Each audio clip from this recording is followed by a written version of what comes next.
Hello, my dear students. Let's start chapter number 6. This is the last chapter of this unit. Nationalism and imperialism. You will learn about these two words. First is nationalism and second is imperialism. And then you will make a difference between of these two words. So let's start from here. Nationalism and imperialism.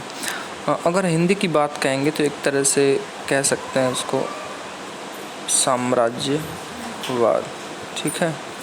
और जो nationalism होता है उसको आप कह सकते हैं राष्ट्रवाद, ठीक. कहने का मतलब ये होता है, दो वर्ड बहुत कॉमन आ रहे होंगे. मैंने हिंदी में इसलिए कोशिश की है लिखने की जब आप थोड़ा सा उसको समझने में आपको इजी लगे. यहाँ पे राष्ट्र है यानी कि नेशन, यहाँ पे साम्राज्य है यानी कि इम्पीरियल. बस इन्हीं दो वर्ड्स पे बेस पे आप डिफरेंस करेंगे, ठीक है. तो इम्पीरियलिज्म में बेसिकली आप एक एज अ एम्परर की तरह बिहेव करते हैं, जो कि वॉर के ज़रिए या फिर पावर के ज़रिए आप बहुत सारी टेरिटरीज़ को, बहुत सारे कंट्रीज़ को या दुनिया में कहीं भी किसी ज़मीन के हिस्से को अपने एम्पायर के अंडर ले आना चाहते हैं, ठीक. यानी कि वो आपका पावर ऑफ एक्सटेंशन हो गया, अपनी ताकत को बढ़ाना. बट जब नेशन की बात आती है तो हम बहुत दिनों से सिर्फ एक ही चीज़ पढ़ रहे हैं, नेशनलिज्म नेशनलिज्म नेशनलिज्म. यानी कि इसमें जो बात आती है वो आती है देश को लेके. मतलब हमारा खुद का देश हो, हमारे स्पीकिंग लोग हों, सेम लैंग्वेज वाले, हमारा कल्चर हो, हमारी एथनिसिटी हो, हमारा फूड, एवरीथिंग, जो भी फोक लोर्स या म्यूज़िक डांस हम एक साथ एंजॉय करते हैं, वो सारी बात है. अब इन दोनों में अगर आप डिफ़र करना चाहें तो नेशन और इम्पीरियलिज्म की सबसे बड़ी बात यही है. लाइक दैट इम्पीरियलिज्म की जब आप बात करेंगे स्टूडेंट, तो आप देखेंगे कि जो यूके है, यूनाइटेड किंगडम, जिसे आप इंग्लैंड भी बोलते हैं, इंग्लैंड ने पूरी दुनिया में अपनी पावर को एक्सटेंशन किया. तो वो इम्पीरियलिज्म की थ्योरी से आगे बढ़ रहा था. बट जब इंडिया में हम अपने देश के लिए मूवमेंट चला रहे हैं, लड़ रहे हैं, तो हम देख रहे हैं कि वो हमारी थ्योरी नेशनलिज्म वाली है. यही फ़र्क है. वो हम पे अपना रूल ओवर कर रहे हैं. हम सोवरेन नहीं हैं, वो हमारे ऊपर पावर है, और हम अब उस पावर को हटा के अपने नेशन को फ्री करना चाहते हैं. यही अंतर. अब यहाँ कुछ एक सीरीज़ आएगी, एक बड़ी सी, थोड़ा अच्छे से समझना होगा आपको. इसका प्लॉट थोड़ा सा वाइड है, बट हम कोशिश करेंगे. वैसे तो 2 पेज का ही चैप्टर है, बट मैं आपको एक पैराग्राफ करके ही पूरा प्रॉपरली समझाता रहूँ. But the last quarter of the 19th century, last quarter of 19th century की बात करिए. क्वार्टर का मतलब हो गया लगभग लास्ट के जो 25 ईयर रहे होंगे. यानी कि बात हो रही है स्टूडेंट्स 1875 और उसके आसपास ही. Nationalism no longer retained in idealistic liberal democratic sentiment of the first half of the century.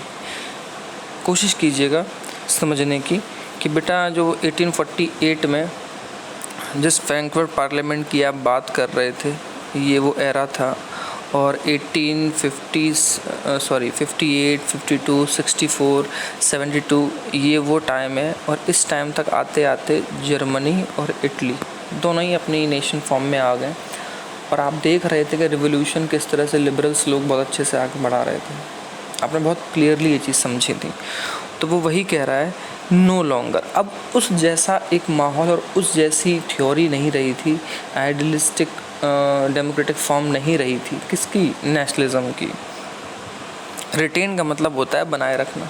वो वैसे बनाए रखे हुए अब चीज़ें नहीं हो रही थी. क्यों? लोग देश को तो मतलब चाह रहे थे कि मेरा देश पावरफुल बने, अलग अलग हों, बट एज दूसरे कंट्रीज से वो कंपेयर करके उनसे जेलस भी हो रहे थे, ये सोच के कि अब हम नेशन तो बन गए, लेकिन जो इम्पीरियलिज्म वाली थ्योरी है कि हम दूसरे देशों पे जाके दूसरी ज़मीन पे कब्जा करें, वो अब सब में आने लगी है. और ये यूरोप में सबसे बड़ी प्रॉब्लम थी. तो वो जो आई लिबरल डेमोक्रेटिक सेंटिमेंट था, एक भाव था, फीलिंग था फर्स्ट हाफ द सेंचुरी तक, अब वो आते आते 1875 उसके बाद तक वो बहुत ही धीरे पड़ गया। But became a narrow creed with limited ends. वही बात हो गई, हम पहले चीज़ों को लेके आ रहे थे, अपने कल्चर को, अपने लैंग्वेज को, अपनी बहुत सारी चीज़ों को एक साथ, अब वो थोड़ा सा लिमिटेड नैरो, एक होता है ना, आप कहते हैं ना नैरो माइंडेड होता है ना, किसी चीज़ को हम पहले बहुत बड़े लेवल पे लेके चलते हैं, बट धीरे धीरे वो अपने आप में बहुत एक सिकुड़ जाता है छोटी चीज़ों पे आके। ठीक वही हो रहा था, और अपने कुछ लिमिटेड एंड का मतलब होता है कि अब ऐसा लग रहा था जैसे ये अपने आप में सिर्फ और सिर्फ अपने लिए सोच के रह रहे हैं। लिमिटेड एंड यहाँ पे ये मतलब है, ये कंट्रीज़ के लिए बोला जा रहा है। During this period nationalist group became increasingly intolerant of each other. इसी पीरियड के टाइम पे, यानी कि 1875 के बाद, ठीक है, इस पीरियड के बाद अब जो नेशनलिस्ट ग्रुप हैं, पहले हुआ करते थे, आपने मेज़नी को पढ़ा था, आपने फ्रैंकफर्ट पार्लियामेंट को देखा था, आपने कैबूर को पढ़ा था, आपने बेटा ऑटोमन बिस्मार्क को पढ़ा था, वो सब इतने सारे लोग जो नेशन की थ्योरी को लेकर चल रहे हैं, उस तरह की बातों को लेकर चल रहे हैं। अब सबसे बड़ी बात है ये ना, इंक्रीजिंगली इनटॉलरेंट, इस चीज़ का मतलब समझना आप। इनटॉलरेंट का मतलब होता है जो एक दूसरे की किसी भी चीज़ को बर्दाश्त नहीं कर सकते।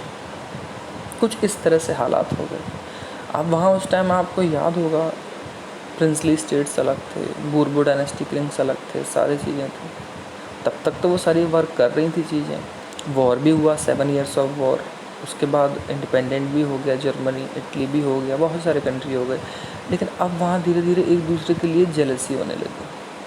अब कंट्री फर्स्ट है, बट आपसे ताकतवर बनने की एक रेस शुरू हो गई।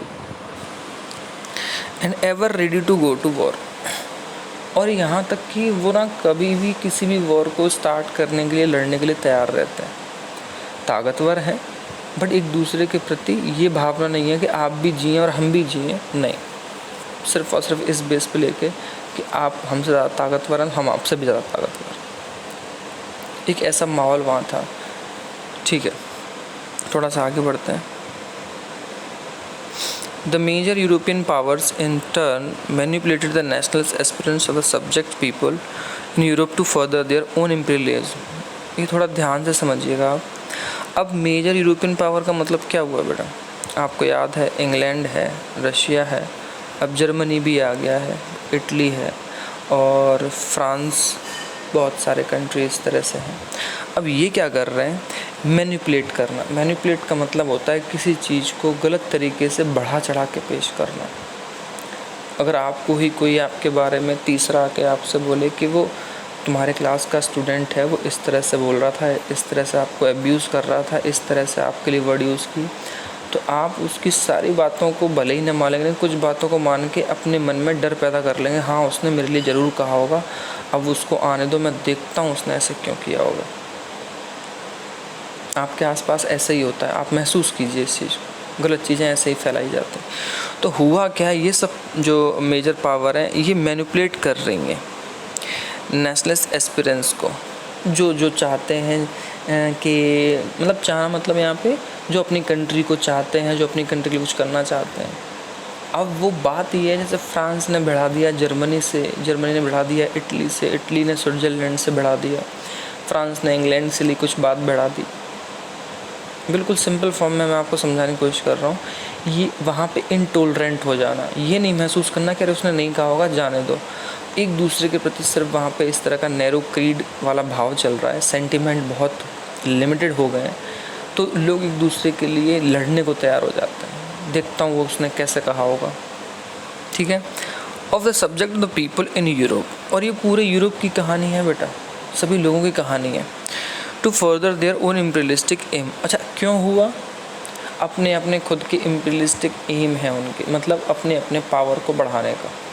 ये वही टाइम है बेटा जब इंग्लैंड पूरी दुनिया में, अफ्रीका से लेके एशिया तक, इंडिया में, चाइना में, हर जगह अपने आप कॉलोनी बना के रूल कर रहा था। तो वो भी किसी को बर्दाश्त नहीं कर रहा था। आप देखेंगे कि आपने शायद थोड़ा सा देखा हो 8th क्लास की हिस्ट्री, अगर आपको थोड़ी सी याद हो, तो यहाँ पे फ्रेंच भी आए थे, पुर्तगीज़ आए थे, लेकिन एट द लास्ट में जो इंग्लैंड है वही टिक पाया था इंडिया में।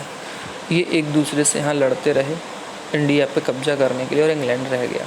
हाँ, कुछ छोटी छोटी जगहों में फ्रेंच और पोर्टुगीज़ रह गए थे। यही हालात वहाँ पे था यूरोप में। अब वहाँ पे किस चीज़ को लेके था? यहाँ तो इंडिया को लेके था, वहाँ था बाल्कन को लेके। बाल्कन क्या है वो आप समझेंगे उस चीज़ को, ठीक है। तो वो एक क्वेश्चन यहाँ से बहुत इंपॉर्टेंट शुरू होता है बेटा कि the most serious source of nationalist tension in Europe after 1871 was the area called Balkans.